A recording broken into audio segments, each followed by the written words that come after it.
Hi folks, let me welcome you all to this video learning platform Prabodha.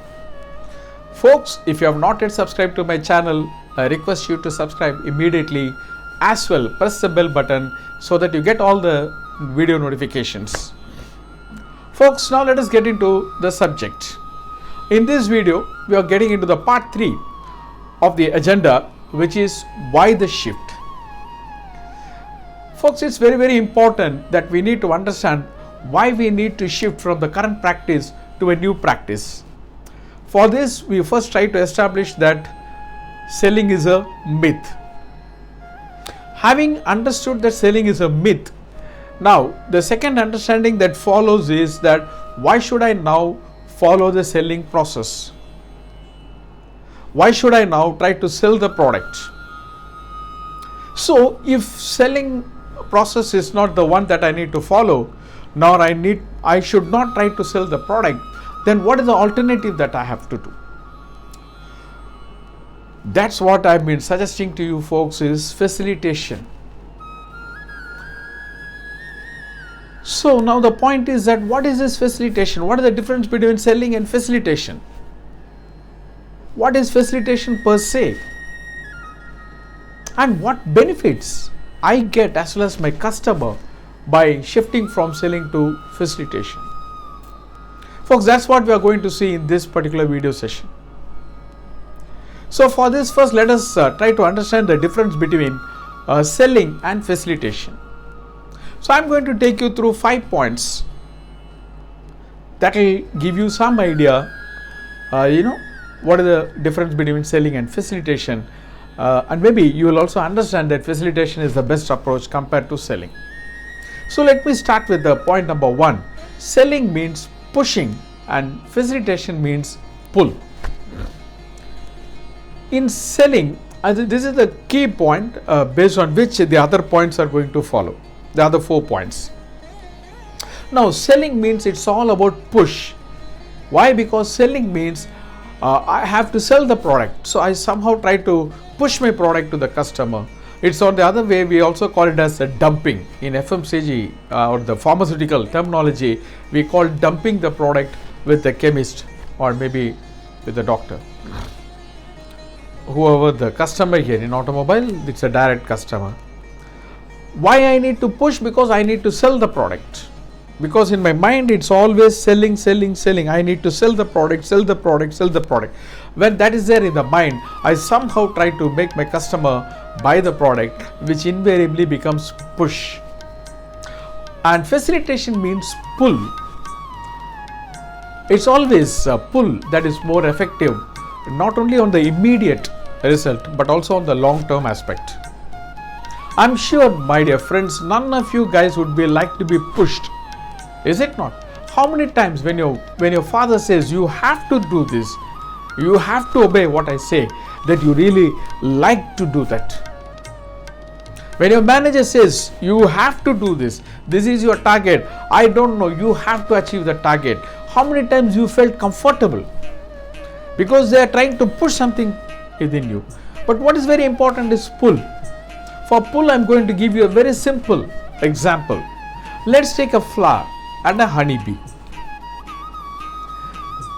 Does the flower push the honeybee to come to itself, to it, or the honeybee goes to the flower? My dear friends, you will see honeybees wherever the flowers are there. Why? The flowers are attracting the honeybees. Thereby, honeybees voluntarily go to the flower. This is called the pull strategy. In pull strategy, you attract the other person either to listen you or to look into the benefits they get by listening to you. The flower doesn't do any advertisement. It's only expressing itself.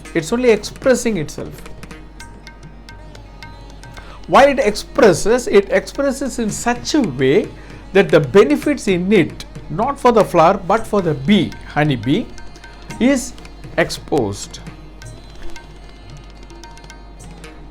And the honeybee, which sees the benefits, it automatically comes to the flower, takes away the benefit. Now when the honeybee takes the honey from the flower, the nectar, now what does the honeybee do? It says, now, okay, dear flower, you gave me what I want.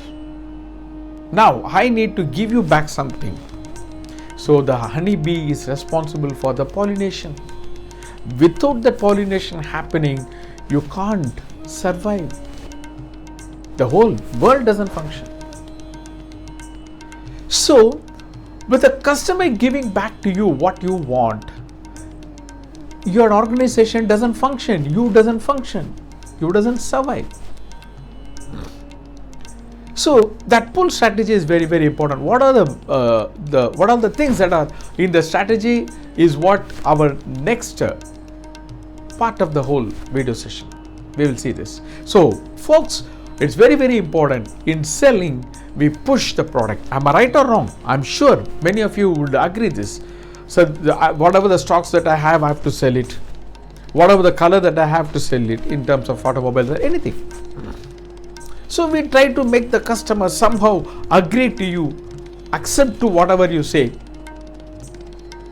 and you try to push. That is why you have to put more effort, because pushing, there is more effort required. In pulling, the effort is in the initial stage. Once the cart starts moving, when you pull the cart, when the cart starts moving, you will find that you don't require the same effort. The cart does always follows you. Yes or no? In pulling, have you seen when the bullock carts pull the cart is following the bullock. When the human beings pull the cart is following the person. So it's very important that the customer need to follow you. It's not that you need to run behind the customer, because in pushing, you are behind the customer and you are pushing the customer. Move, move, move. Why you need to push the customer? There is resistance from the customer, because in push, the resistance is much more felt. But in the pull, the resistance may be in the beginning. That also, I would not say resistance. It's called inertia, a state of inaction, where it's in the beginning when the pulling happens. Once the pull happens, then that inertia is lost and the momentum is created. Now the cart follows the puller, which means the customer follows you. This is what we call in automobile as a torque, the pulling power of the vehicle, because initially the vehicle is in a state of inertia. So it needs some effort to make it move. And once the momentum happens, then the speed picks up. So the torque is something is more effective. Better the torque, better the pulling power, and better the performance of the vehicle. Is it not? Guys, in automobiles, you can understand this, what I say. So that's very, very important. Point number one. And point number two, in selling, it is always my interest. Now, as I told you in the beginning, the pull and push and pull are the two important factors based on which all the other factors are, placed. So in selling, it's always my interest, my target, my job, my life, my comfort. So somehow I keep my interest whenever I talk to my customer. When I see the customer, I just see the customer, try to evaluate, will he meet my requirement? Will he buy the product? This is my first analysis when I meet the customer. Yes or no, my dear folks? Whereas in facilitation, it is our interest. It's my interest as well as my customer's interest. Both are important. Compassion happens. When the compassion is there, the other person really feels your approach with full of his interest. And when he gets that feeling that, okay, this guy is looking into my interest, he is concerned about my interest, he is willing to cooperate with you, the trust level goes up. He is cooperating. So this is the second difference. In selling, it's always my interest that stands at the top, whereas in facilitation, it is our interest, a mutual benefit we are looking into it. And folks, the third point is, in selling, it is always talking. I talk about my product. Yes or no, my dear salesperson? Friends, in sales, you should not talk more. The more the customer talks, the more the customer is opening up. Because when someone talks to you more, that means that person has something he felt within you that he can talk to you. Yes or no? So, but in selling, always it happens. The salesperson talks about the product. We talk about the feature, benefit, advantage, etc., so many things about my product. So he keeps on talking. And I've seen during my sales days also. Fine. But in facilitation, it is always a discussion. Because when our interest is primary and when I want to pull, then the discussion is very, very important that has to happen. The discussion is very, very important. In facilitation, we sit and discuss. Sir, what do you want? This is what we have. This is how it suits you. You tell me, sir, how you look, how you feel like about a product. What are your areas of interest? All those things we discuss. When there is a discussion, two people are involved. When talking, it's only one way. And in a discussion, you learn more. You learn more about the customer, and the customer learns more about you. Because there is a participation on either side. Once Albert Einstein, made a wonderful statement. If you are talking, you will know only what you know. But when you allow the other person talking, you will know what you didn't know. You will know what all you didn't know, because you are learning something from the other person. And it's very, very important in sales that you should know as much as possible about your customer. For that, the customer need to talk. So the discussion, what happens in facilitation. And coming to the point number 4, in selling, you are always reactive. Your mind is always running. Now, what should I say next? What should I say next? What should I say next? If the customer says this, I need to say this. If he says like that, I need to say that. So it's always running. Oh, I missed this product, I have to say. So you are in a reactive mode. You know what is reactive mode? It's always, with full of energy and fire. But in discussion, if you are in a reactive mode, your ears are plugged. Nothing gets into, because your brain is overworking now. In a reactive mode, your brain is overworking. What to say next? What to say next? So you start interrupting. When the customer talks, you start interrupting. Yes, sir. When he says, I saw this competitive product. I know that, sir, the competitive product is not as good as. So you jump in. Why? Because your mind is in a reactive state. Because why? You want to finish it. That's the problem. In selling, as I told you, your interest is primary. You now want to finish the deal as quickly as possible, because you don't want to take any chance.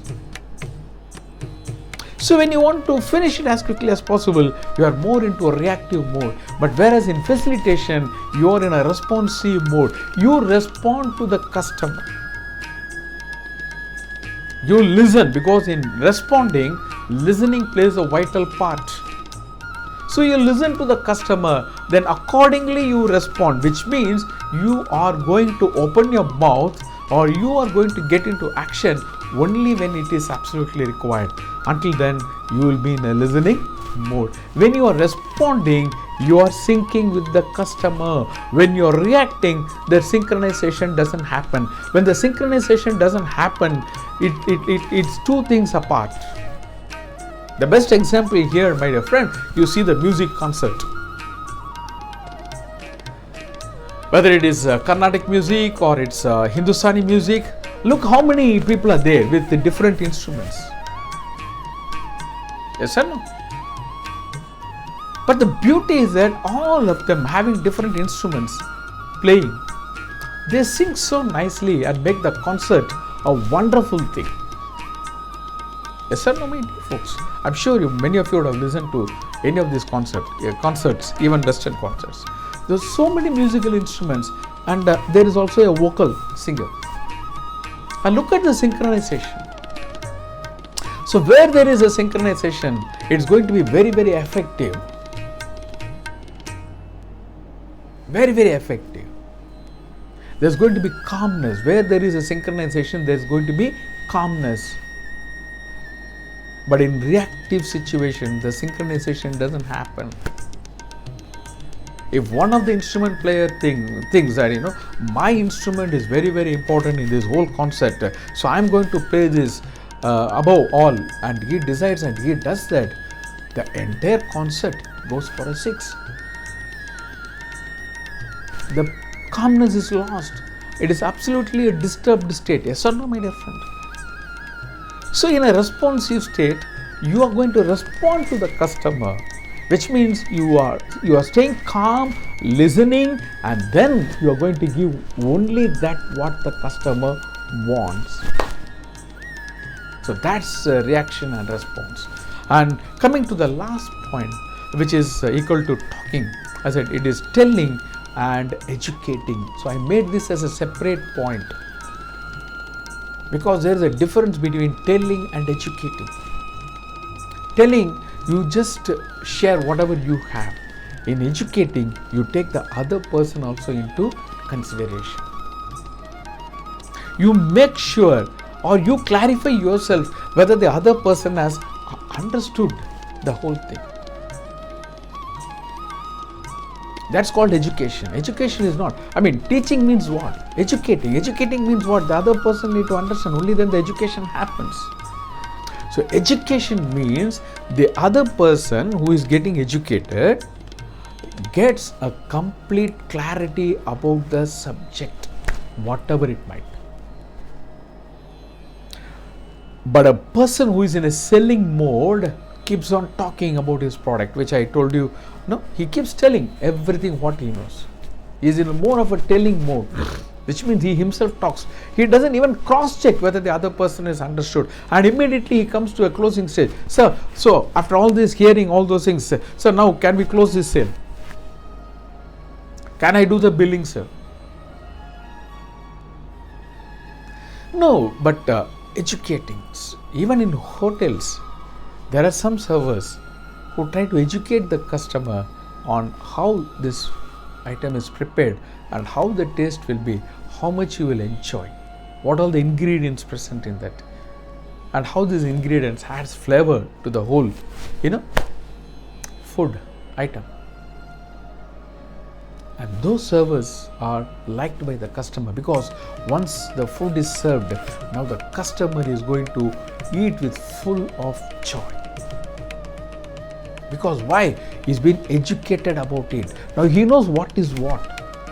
So his mind is completely synced with the food. And he sees only the food and the ingredients and all that the server told him. And when he starts eating, now instead of eating the product, he is going to taste the product. That's very, very important. When are you going to enjoy something? When you actually taste it. When you feel the taste of it, the enjoyment comes. Just eating doesn't give you the enjoyment. It may fill your stomach. So when the customer is educated by the salesperson, now the customer sees all that goodness in the product and now he starts tasting it. When I say tasting it, it is within his senses. He feels it, he enjoys it, there is a joy because now the clarity is more.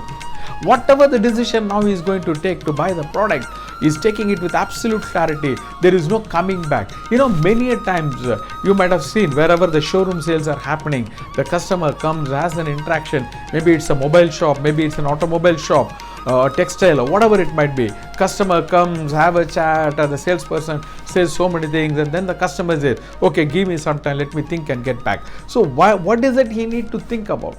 Which means he simply says, I am not clear with whatever you said. Why? Because the salesperson was only telling about the product. He is not trying to educate the person.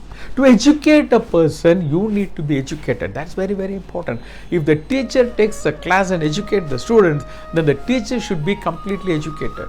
Knowing the language, knowing something about the product doesn't mean you can educate. You can only tell.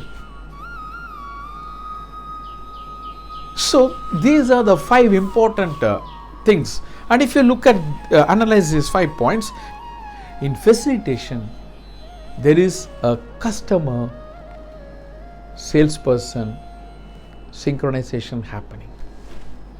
Remember the concept, remember the flower and the honeybee, because sales is not a short-term activity, it's a long-term effort. We see a long-term benefit in sales. So for that long-term benefit, the facilitation is very, very important. So what are the benefits you have seen from these 5 points? Is you are at peace, you are at calm, composed. Since you have to educate, you are educated, so your communication is going to have that vibrance, purposeful, meaningful, and mindful of the customer's areas of interest.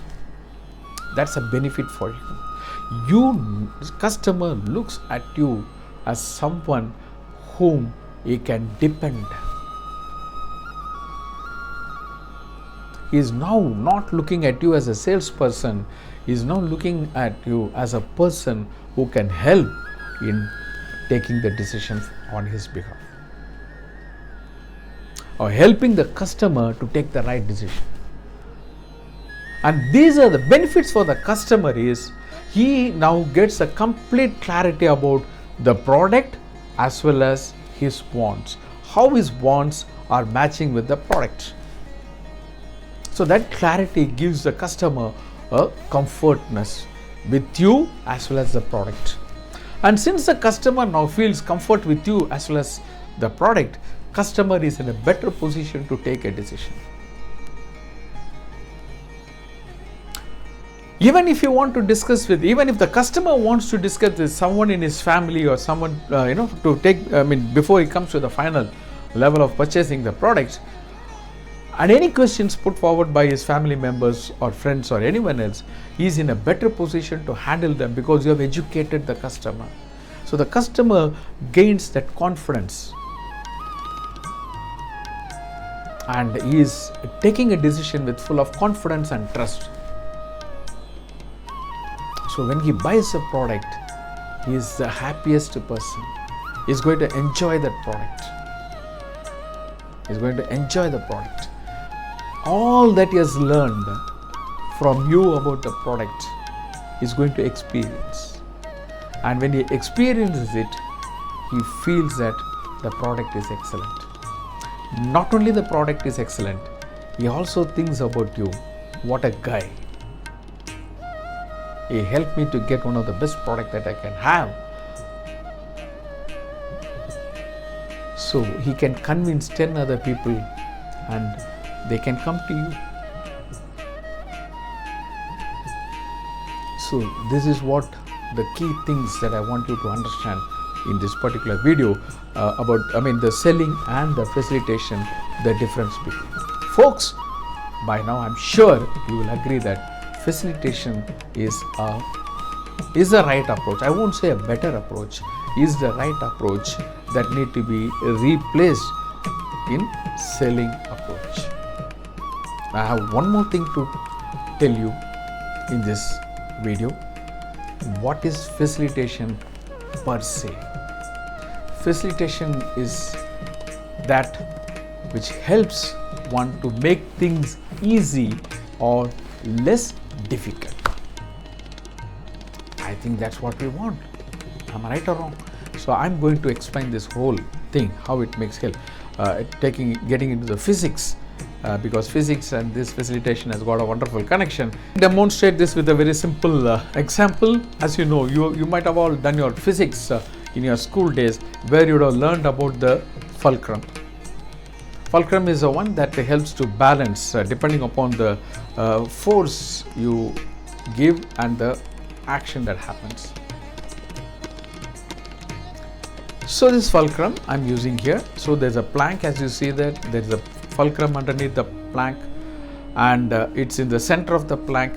So there is a load placed on one side of the left side of the plank, and now what happens? The fulcrum moves down, tilts towards the left side because there is a load Assume that's a customer. Now another load is placed on the right side of the fulcrum of the plaque, and now you see the load, the right side falling down, which is the product. So there is an imbalance that you see. Either, I just for a example I gave one as a customer and the other as a product. You can switch over either way. But what we need to understand is that since the fulcrum is in the center, holding a complete single position, not ready to move either side to balance it. Now what happens? There is always an imbalance happen. So this is what selling does. You hold one position and you stick on to that, and this is what the salesperson does. And he is in one fixed position, not willing to move. Either he takes the position of the product or he takes the position of the customer, and end of the day there is always an imbalance. And when there is an imbalance, I'm sure nothing is that we are going to achieve out of it. Now you see that you see the fulcrum moving slightly towards the heavier side, and then you see the balance now coming there. And that's what the facilitation does. Facilitation understands which side I need to now move so that I can maintain a balance between the product and my customer, so that things are level. What my customer wants, what my product gives. And how do I go into balance it? So which side I need to move a little bit more on the product side so that I educate more about the product, or a little bit more on the customer side and try to explain that part of the product much more to the customer, that it takes care of the wants of the customer. And that's what is all about facilitation, my dear friend. And now another common example you see here in this slide, which you have seen in our school days or younger days, is it's not there in practice, maybe still you will see in villages. You have this pulley system for drawing water from the well, and the pulley is something like a facilitation. It acts in reducing the energy and simplifying the whole process, thereby both are benefited. The water, the pot that went to get the water, and the person who is drawing the water from it. As he pulls the rope, it comes very smoothly because of the pulley. If the pulley is not there, the effort put in to achieve the same result is going to be very, very high. So facilitation is something like that pulley. It simplifies the whole process, reduces the effort, time, energy, everything. At the same time, the result is achieved without any fuss. So that's what is all about facilitation, the benefits of facilitation, my dear friend, my dear folks. That's a benefit of facilitation, dear folks. So with this, I'm closing this first part of the selling to facilitation, which is selling is a myth and why we need to shift to facilitation. In the coming videos, I'm going to take you through the method and the approach that will help you to implement this facilitation process in your day-to-day work. Until then, we'll bye-bye. See you again in the next video. Thank you.